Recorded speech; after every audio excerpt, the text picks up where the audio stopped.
Hello, my name is Jimmy and this is the Nissan Armada or the Nissan Patrol depending on where you're from. Yes, you can get the luxurious version of this as the Infiniti QX80, but I mean really it's the same thing.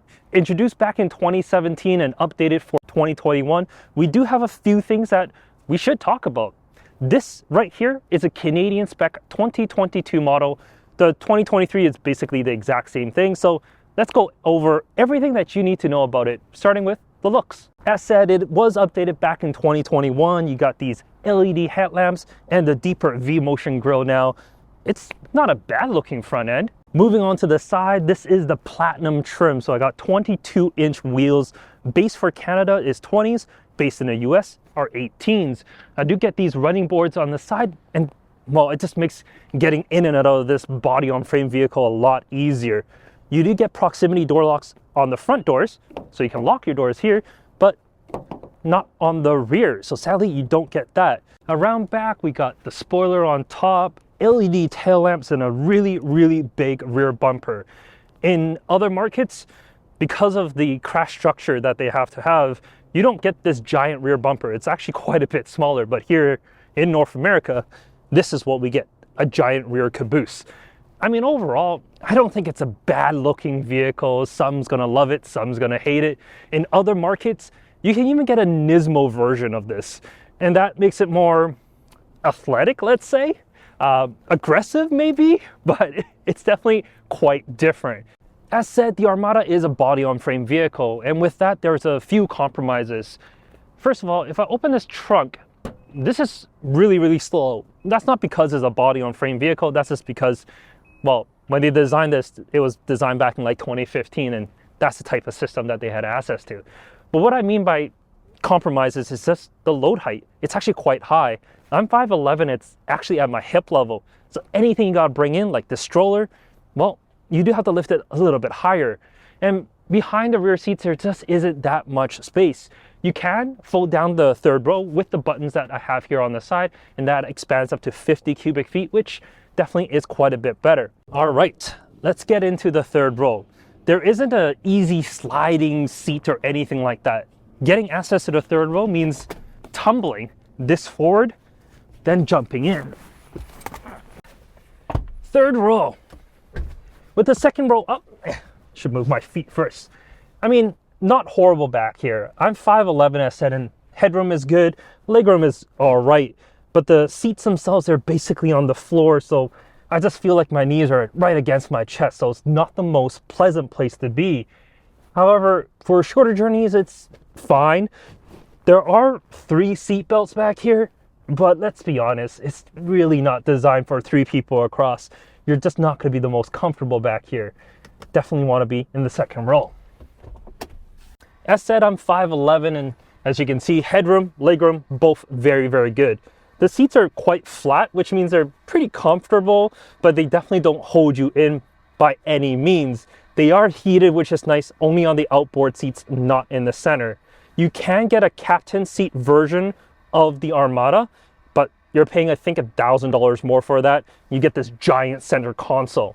But being like this is a little bit more comfortable, but you just can't make the third row any more comfortable as there's no fore and aft adjustment for these seats. However, if you're thinking of putting child seats in here, well, you'll be in luck, because on the driver's side, I got a forward-facing Kleck Flow, in the middle, a rear-facing Kleck Fünf, and on the passenger side, I got a Kleck Lang. You are able to fit 3 child seats across. However, what I will say is, there are 2 sets of lower anchors, one on the driver's side, one on the passenger side. That's very normal. Upper anchors, there's only one on the outboard, so nothing in the center, and you have 1 more upper anchor in the third row. The third row's upper anchor, you can put a forward-facing seat there. However, as you can see, there's just not a lot of room for whoever sits in the third row's legs. So while yes, it's possible, it's definitely not something I would suggest. The forward-facing seat should probably be either here on the driver's side or on the passenger side here only. So depending on the configuration that you need, this may be a deal breaker for you, just depending on what kind of child seats you need to put where. But if they're a little bit older, hey, at least you got this infotainment system right in front of you, and there is an HDMI hookup and a 120 volt outlet on the console there, so you're able to plug in an Xbox or a PlayStation or something along the lines of that, and you can at least enjoy that. But let's head up to the front seats. All right, the front seats of the Armada, very similar to the second row. The front seats, while they are buckets, they're like really, really flat. So there's not a lot of support side to side. I mean, there's a little bit, but definitely not much. The quilting on here is quite nice though. That is something I do like. You do get heated and cooled seats on this top platinum trim. Lower end trims, you just get the heated seats, which is absolutely fine. You do have a leather heated steering wheel on here. It's quite standard and it's very similar to older Nissan products with just a bunch of buttons on the side. It's not the most pleasing to the eye like the newer Rogue as well as Pathfinder looks, but fundamentally it works. You do have a split analog and digital cluster behind that. Once again, works. There's nothing really wrong with it, but definitely not as pretty as, well, the updated Rogue as well as the Pathfinder with the full digital display. You also don't get the heads-up display on here, which I think it's fine. You get enough information from the cluster. You do get the updated infotainment system, which does have wireless CarPlay, which I've been using, and it works really well. Dedicated volume and tuning knob, everything got shifted up compared to, well, the screen that the older Armada had, which is a little bit lower. And the Infinity system, well, they have this exact same one now, whereas before they had that dual tier system. It just never really worked well. I like this in terms of functionality, but the screen is actually like canted backwards in a way where it's a little bit odd.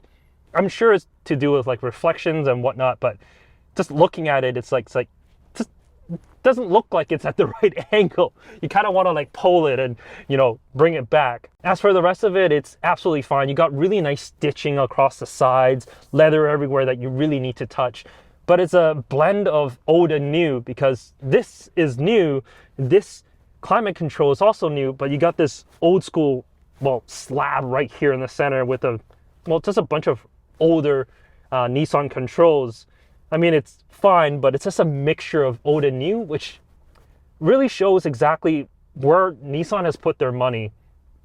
Just a little bit of here, and that's really it on the interior. But let's talk about the powertrain before we head out for a drive. Under the hood of every single Nissan Armada has a 5.6 liter V8, making 400 horsepower and 413 pound-feet of torque. Mated to that is a 7-speed automatic and 4-wheel drive. Here in Canada, that comes as standard, while in the US, that is an optional extra. And with all that power on tap, it's no slouch. It actually sounds quite good too. I mean, it is a V8. There's no turbocharged V6 or anything like that in here. This is a good old honking engine. And sadly, with a good old honking engine, there's good old honking fuel economy as well. I mean, you get what you pay for, right? You get a V8, you're gonna get V8 fuel economy. Definitely not the best there, but you can tow 8,500 pounds in this. Definitely better than some of its competitors. Not all, sadly. But, I mean, when you want an old school, you know, body on frame SUV, this is one of those that you're gonna choose because it does have a good old V8. This is like reliable. A lot of people want something like this, and you just can't get that in a lot of other manufacturers these days because, well, everyone's going turbocharging. Everyone has a bunch of electronics. I mean, this still does, but it's, well, a lot more old school, let's say, than the rest. And I like that. You know, it's just more classic. I mean, for a brand new car that you're buying that's classical, I mean, it's probably not the best way to put it, but it's sort of best of all worlds, maybe. In terms of how it drives though, super, super, super soft. It's so pleasant. Like, it soaks up all the bumps. It's like riding on a cloud. It's just so smooth. Like, on the highway, it absorbs everything. On regular streets, it absorbs everything. It just absorbs everything everywhere. The only disadvantage to that is, well, in a turn, it just wallows a lot more than you want. The QX80 with its adaptive suspension does handle it quite a bit better than this. But, I mean, for everyday use and whatnot, it's absolutely fine. I actually like this suspension. I like how soft this is because For a family SUV, this is what you're looking for. You don't need a sporty ride. You're not treating this as some sporty vehicle because it's not designed to be. It's a comfortable family hauler. That's exactly what it's aimed to please, and that's exactly what it's aimed to do. The only thing is, it's 78,000 Canadian dollars as spec'd. The base price, 70,000 Canadian. I mean, for 70 grand, it's a decent amount of change. However, the biggest competitor to this would be the Sequoia.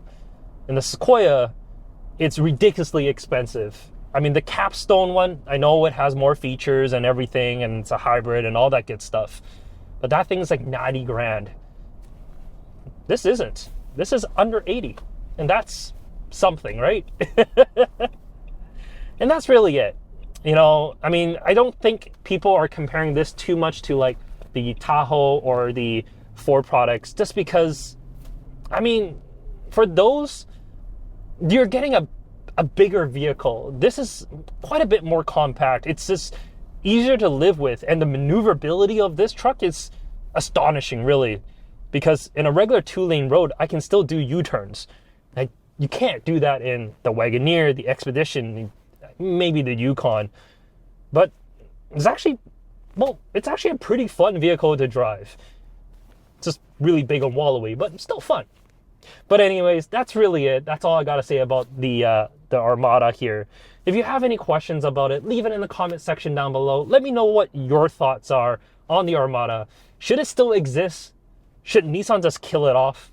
Let me know what your thoughts are in the comments, but I'll catch you next time. Thank you so much for watching. Take care.